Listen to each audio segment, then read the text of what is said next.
This week is the 75th anniversary of the ending of the Second World War in Europe, and later on in the year it will be the 75th anniversary of the 1945 Labour government. The landslide victory of Labour in 1945 has been mentioned by some as a possible outcome in politics of the coronavirus. Personally, I can't see that happening, but there was, for many, a surprise victory in 1945 by Labour. And what I'm going to try and do is look at how Labour came to win in 45, and then what the Labour government actually did in 1945. It's often seen as the Labour's pinnacle of and what the Labour government should aspire to. So how did we get a majority Labour government after Churchill won the war? The Labour Party in the 1920s and 30s had replaced the Liberals as the main party of opposition. And in 1929, Labour formed a minority government with the Liberals.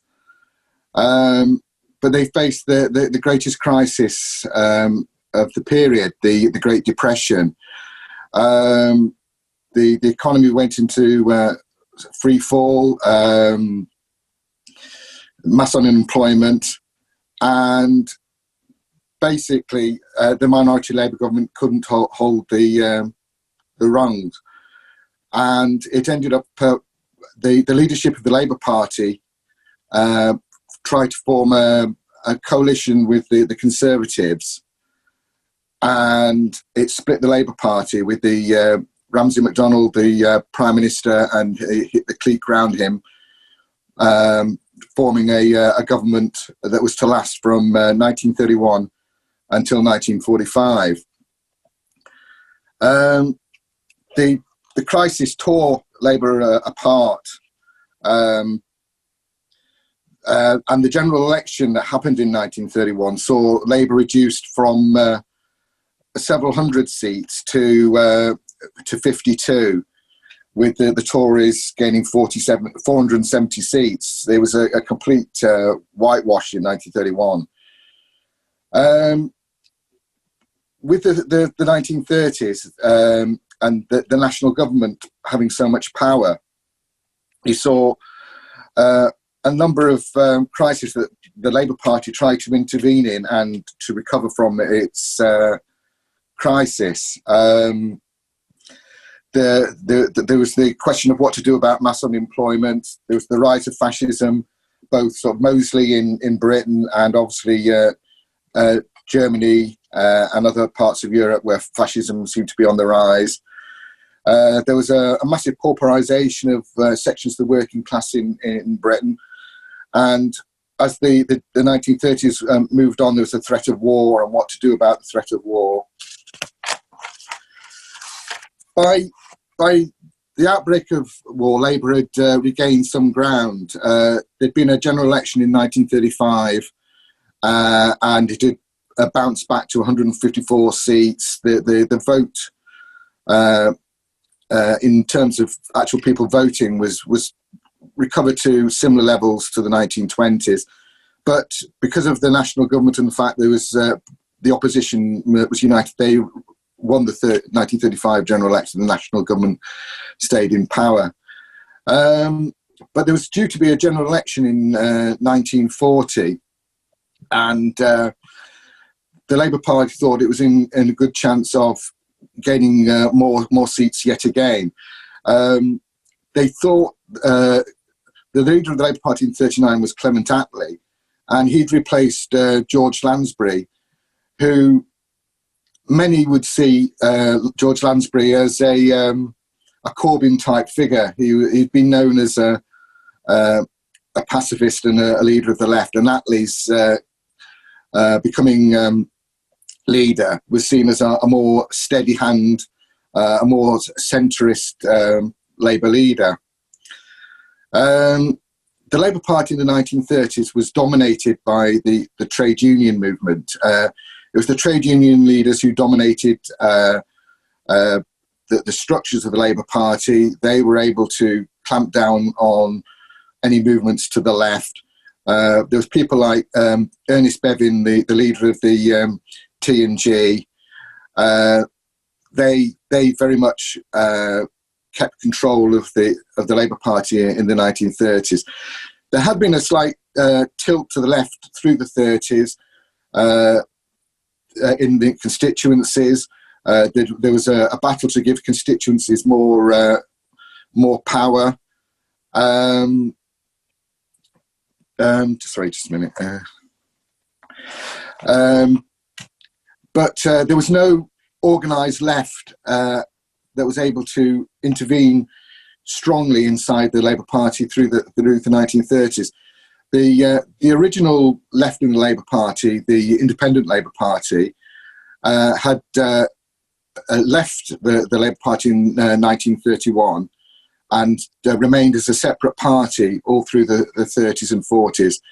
And that had about, depending on the time, 3 or 4 MPs, mostly from Glasgow. But a lot of the people who'd been in the ILP remained in the Labour Party, and they formed the Socialist League with inside the Labour Party as a left current. They, along with the Communist Party and the Independent Labour Party, pushed for unity campaigns against the national government and against the rise of fascism. The Socialist League was led by an interesting number of people, and I haven't got time really to go into it because I'm meant to be talking about 45, but that collapsed in 1937, and the only thing that really came out of the collapse of the Socialist League was the newspaper Tribune, which became a sort of organisational hub for the left and Labour Party. That was seen as the paper that reflected the views of the left and Labour Party. The person who set up the Tribune was Stafford Cripps, who was a vegetarian barrister who in many ways seems to be the Tony Benn of the 1930s. Him, along with an R.M. Bevin, had set up the Tribune paper, and as the leading lights of the left, they were often in lockstep with the Communist Party's Popular Front politics. And in 1939, before the outbreak of war, they had been expelled from the Labour Party for trying to form a unity campaign with the Communist Party and the ILP to stop war. At the outbreak of war, Labour voted to support the war, and the Labour leadership under Attlee supported an electoral truce and a ban on strikes, but they refused initially to enter the government that was under Chamberlain. The Labour left at this time was dominated by Communist Party Popular Front politics. The Communist Party at this time was doing a lot of entry work into the Labour Party, especially into the Labour Party Young Socialists. The Left Book Club, basically the ideas of the Communist Party held great sway within inside the Labour left at this time. As I say, the Labour leadership and the mainstream of the Labour Party supported the war initially, but there was opposition inside the Labour Party to the war. In the just before Christmas, 1939, 90 CLPs passed resolutions calling for an end to the electoral truce and opposing the war. In May 1940, the national government had a crisis over the the campaign in Norway, where the Germans invaded Norway, and it all was reduced to a bit of a farce. If you're interested in that period, the film that's just been out recently with Churchill, The Darkest Hour, sort of covers that period. Anyway, with the Churchill coming to power and the removal of Chamberlain and a number of the sort of people who'd been seen as the arch appeasers, Labour joined the national government and very quickly had 16 cabinet members. By June, there was France had collapsed, and there was a real danger of German invasion and the fear of fascism taking over, and that was to affect working class politics all through the war. That threat of fascism being successful allowed the national government to gain support of the working class by pointing up the fear of fascism being successful. So, as I say, they changed politics through the war. There was the idea of unity against the greater evil. Until 1944, there were some strikes, but only when the war was seemed to be almost won did strikes start to break out in a wider areas.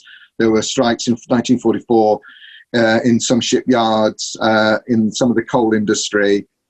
At this time, the Communist Party opposed all strikes and supported the war.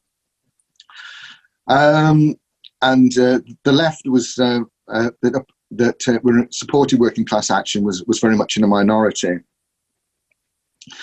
The other things that sort of changed politics was the fact of the evacuations, the Blitz, and conscription, where it brought people together from different parts of the country, from different class backgrounds, from different industries, and it brought into sharp focus the terrible conditions that a lot of ordinary working class people were living in the inner cities of the north and other places.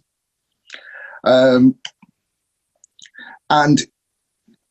it sharpened people's view about what had happened in the 1930s with unemployment and the depression in the 1930s. People could see how it had affected ordinary people. The other thing was that tens of thousands of ordinary people were conscripted into the armed forces, and probably contrary to what most people's expectations, most people in the army, there's a lot of time to sit around and just talk about, you're on a train, you've got a long train journey, you talk about what's going on, you discuss how your life is, you're waiting to be shipped abroad, you're in a camp, you discuss, where we're going, what's going to happen. And one of the central things was the fact that the army, because of the idea that it needed to create unity, set up an Army Bureau of Education, which was to discuss why are we fighting? What is the cause that we're fighting for? And a lot of these education roundtables that were run inside the army were run by fairly liberal ex-lecturers, ex-teachers, often with quite sort of left-wing politics who were sympathetic to the Labour Party. And that had an influence amongst the people who were discussing what we're going to do after the war. During the war, one of the things that was brought in right at the beginning of the war was prior to the war, if you had an accident or you needed hospital care, you had to pay for it. You either had your own private insurance or you had to pay for it. Because of the fear of the Blitz and bombing, all emergency care became free. And I think that was one of the things that's often missed when people are talking about how the NHS came about, was the fact that people had free healthcare in hospitals from the beginning of the war. The other thing was the Beveridge report, which looked at social care and what sort of social care should be available after the war. And the white paper that was produced out of the report became a bestseller. Lots and lots of people took up the ideas of Beveridge as a way forward to provide proper social care and proper healthcare after the war. And people saw that as something that was worth campaigning for and fighting for. And the Labour Party was seen central in Parliament as pushing for that Beveridge report to be implemented even as the war was going on. There's also a wave of general propaganda that seemed to also affect people's views of how the world should be after the war. There was a series of sort of documentary type films were put on at newsreel cinemas, things like Diary for Timothy, Listen to Britain, and then there were feature films like Love on the Dole, which emphasised that there should be no return to the 1930s and mass unemployment. There were films like Millions Like Us, which said that let's work together to make a better Britain. And all these different things had an influence on the political milieu that was going on as the war went on. As I said, there was sections of the left in the war that opposed the electoral truce. The Independent Labour Party stood in by-elections and won sizable votes. They never actually won any extra MPs during the war. And there was a ex-Liberal guy called Ackland, and they've, with a number of other people, formed a party called the Commonwealth Party, which stood in by-elections through the war and won 3 or 4 seats on a socialist platform during the war, calling for greater change, supporting the war effort, but believing that there should be social reform in the country. There was also a number of independent leftists who won seats on a similar sort of background in the war.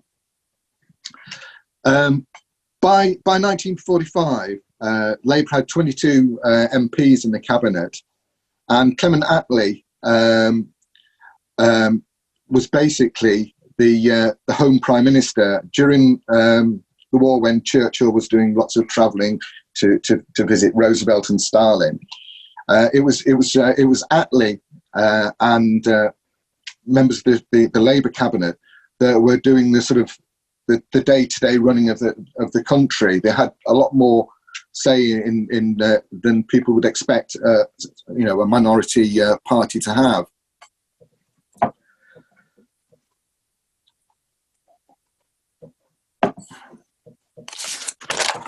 So in 1945, the electoral truce was brought to an end, and there was a general election called for June.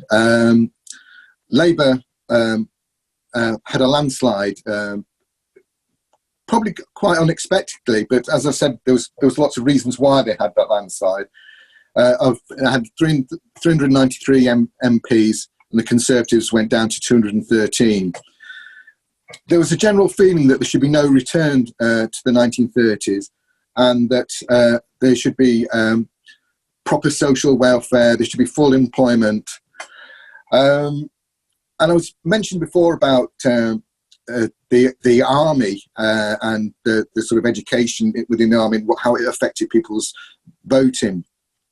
Apparently 67% of soldiers managed to register to vote.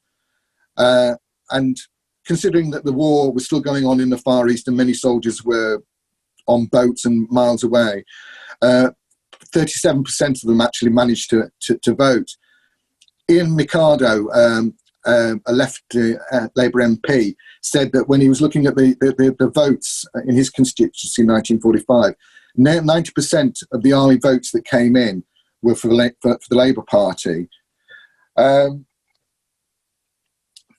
I said, there was a general desire for no return to mass unemployment. And there was a lot of pressure from below for Labour to carry through these a reforming agenda.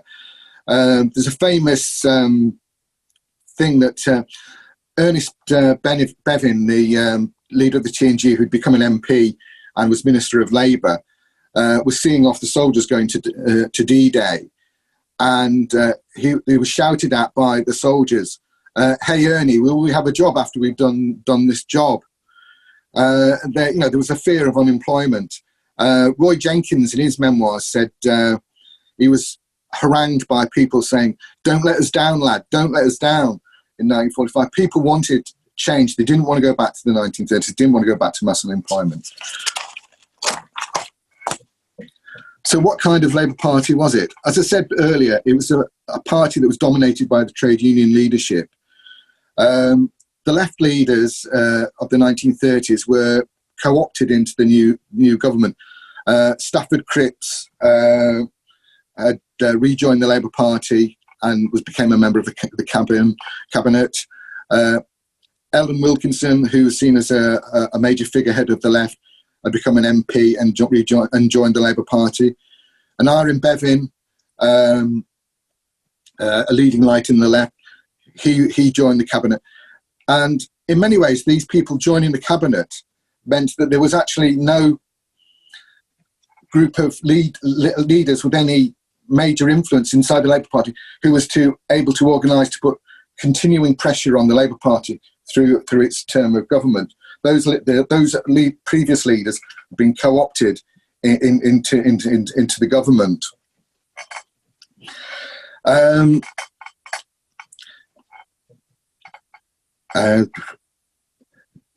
Okay. As I said, the main publication of the left, Tribune, continued to push for left reforms. But there was no organised left within the Labour Party. The last time there'd been an organised grouping was the Socialist League in the 30s. There was pressure from the Communist Party, who in 1946 tried to affiliate to the Labour Party, but that was opposed by the trade union leaderships inside the Labour Party, and it also allowed them, the Labour Party leadership, as a result of this, of the CP entryists and the affiliation request, set up a new grouping to control and witch hunt known communists and Trotskyists, and it was led by a guy called Morgan Phillips. In Parliament, there were ad hoc groupings of MPs, but the left MPs were divided amongst themselves, mostly on foreign policy. There was a clique of MPs who were pro-Stalinist. There were people who were MPs who were anti-Soviet, pro-working with America. And then there was a third current that was looking for a third force, a third way to try and steer the government in terms of foreign policy between Soviet Union and the United States, to try and keep an independent foreign policy and build links with other smaller nations that were trying to do the same. There are also divisions on the pace of reform, but there was no long-term strategy on the left of what to do with the fact that they'd secured a mass majority and that the leadership of the party was to the right of many of the members of Parliament and a lot of the working class. The economy was probably... am I going on too long?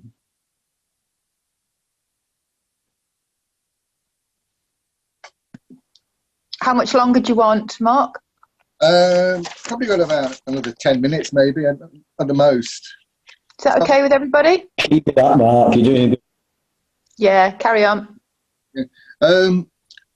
Probably one of the major problems that faced the incoming government was the economy. The country was basically bankrupt. There was no foreign exchange. In return for Lend-Lease aid from the Americans during the war, Britain had been forced to sell all its dollars, get rid of its foreign exchange, get rid of any companies it owned in America and South America. The machinery used to mass produce weapons of war was worn out. There was seen to be a need to produce more goods for export to try and get foreign exchange, but most of the things like car designs were like 6 or 7 years out of date. They were having to compete with America on the international markets. There was a massive amount of food imports at this time, and that was taking up a lot of foreign exchange. Britain was, in addition to having to feed itself, was having to help feed the previously occupied countries of Europe and Germany, the zone that Britain controlled in Germany. Britain had to try and find food for them as well as themselves. I say, Lend-Lease had supported the British economy through the war, but that came to a very sudden end in August when the war in the Far East ended. The Labour Party had hoped and expected that would continue at least for a period while the economy got back on its feet after the war. But the American Senate just said no more money, we're not going to support anymore. And Britain had to beg for a loan from America. It was hoping for 5 billion and ended up with 3.75 billion. The leadership of the Labour Party decided that the way to get out of the economic crisis was to produce everything for export. That meant that ordinary people weren't able to buy a lot of goods. They were only for export. Workers were expected to work long hours. There was a wage freeze introduced. Rationing continued and in fact got worse. There'd been no bread rationing during the war, but there was bread rationing was introduced. People had wages had increased in wartime, and although there was a wage freeze, people did have spare money, but there was nothing to buy. Anything that was worthwhile buying was being sent abroad for export. As I said, there was a decision to nationalise failing sections of industry, and basically the 20% of the most unprofitable sections of industry were nationalised. That meant mines, railways, transport. But these failing industries, the Labour Party decided to recompense them for the loss of their industries. So we ended up paying £164 million to the mine owners, 265 million to the gas owners, 540 million to the electricity owners, and £1 billion for the railways. These new nationalised industries were run basically the same way as they'd been run prior to nationalisation. To quote an old song, "Meet the new boss, same as the old boss."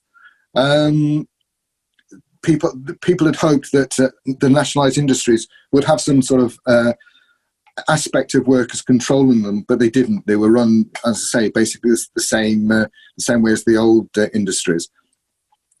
Between 1947 and 51, there were 8,000 strikes in the nationalised industries, with workers trying to oppose austerity and the wage freeze. The government sent the army in to cross picket lines 18 times during the war, and in terms of the economy and giving people a greater say in that aspect of society, I think it's right to say that the Labour Party failed.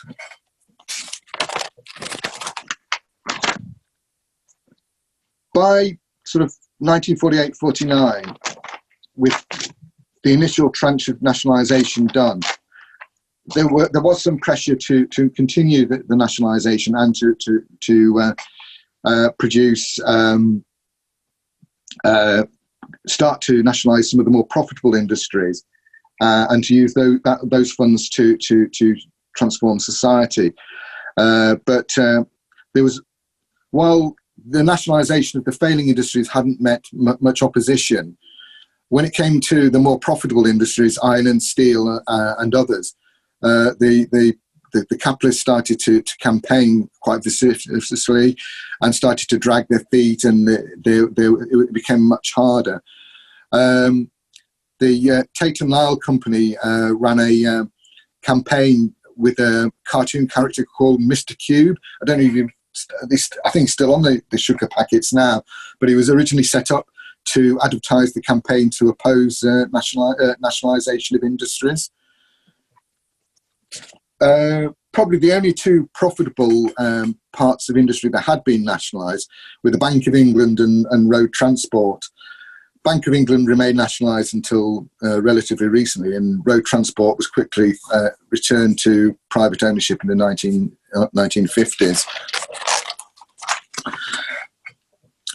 Foreign policy, Labour looked to the empire, not so much as in the fact of the sort of traditional imperialist sort of way, in the way that the white dominions of Canada, Australia, South Africa, and later on India, they looked them as important trading partners that didn't require Britain to spend precious dollars to trade with. And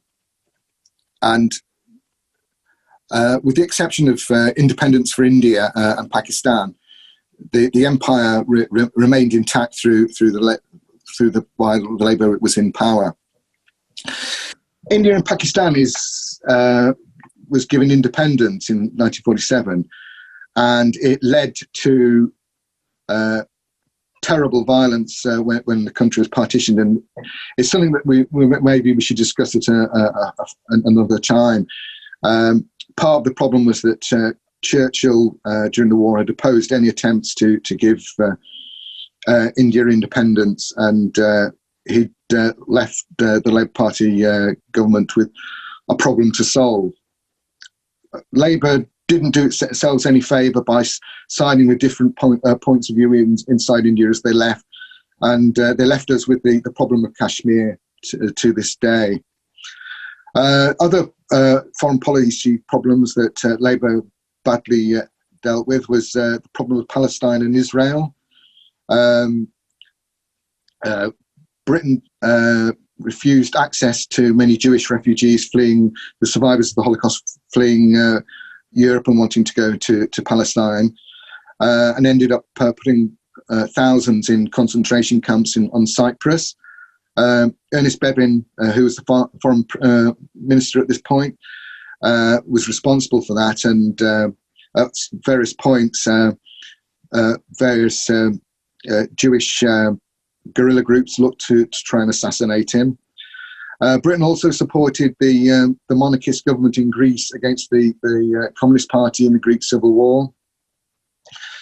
Probably the one that we did, what wasn't known at the time, but we now know, was that Attlee and a small number of ministers set up a secret committee to build a British atomic bomb. Ernest Bevin was reported as saying, "We need a bomb so we can appear to be a major player in the world, and it's got to have a Union Jack on it." As I say, Ernest Bevin, as the Foreign Secretary, responsible for some awful things in Cyprus and Greece, etc. There was opposition within inside the Labour Party to him. There was an attempt to have a no confidence vote in him. But there was a decision by the Labour Party to include conscription, to carry on conscription. People had never had peacetime conscription before, but with the end of the Indian Empire, there was no Indian soldiers to police the rest of the empire. So British working class boys and girls were going to have to do the job. And so conscription continued right through until the early 1960s.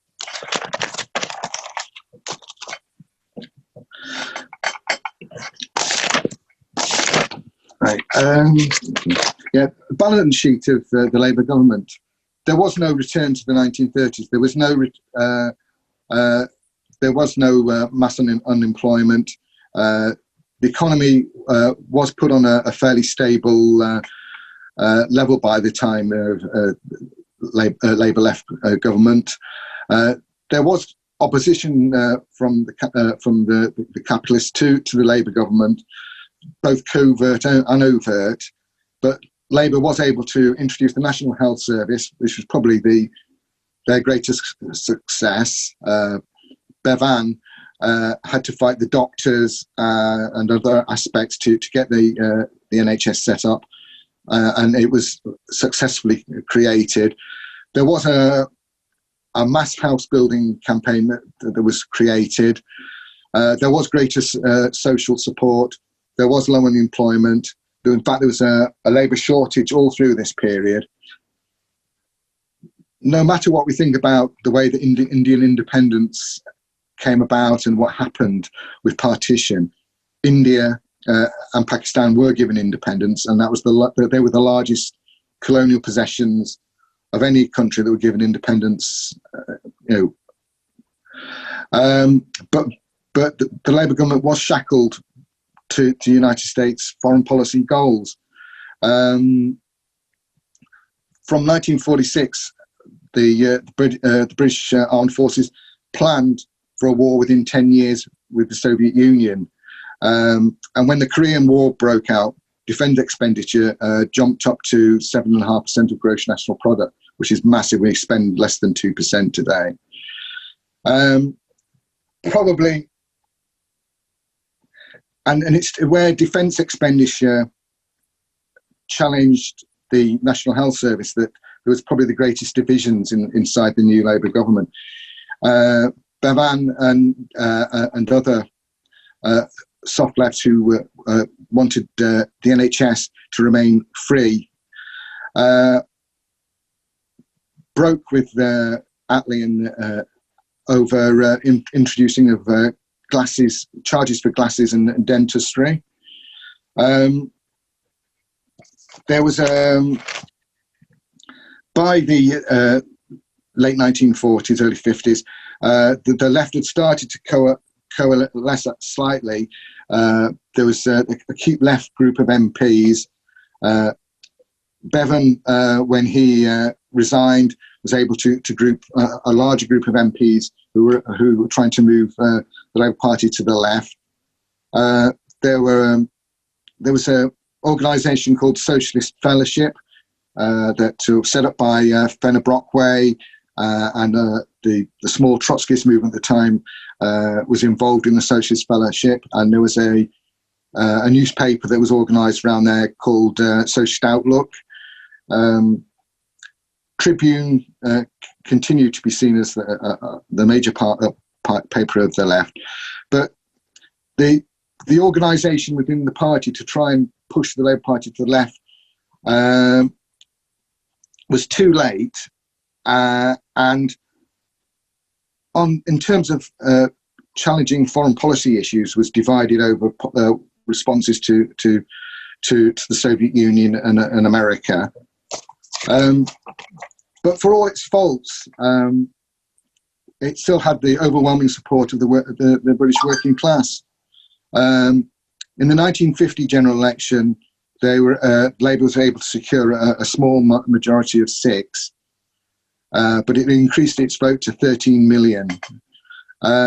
In 1951, when they tried to increase the majority, the Labour Party lost in terms of seats, but gained the largest percentage of votes that the Labour Party's ever had, with nearly 14 million votes and like nearly 49% of the votes. So, although they lost the general election in 1951, Labour, as a result of its government, had gained the majority support of the large section of the working class.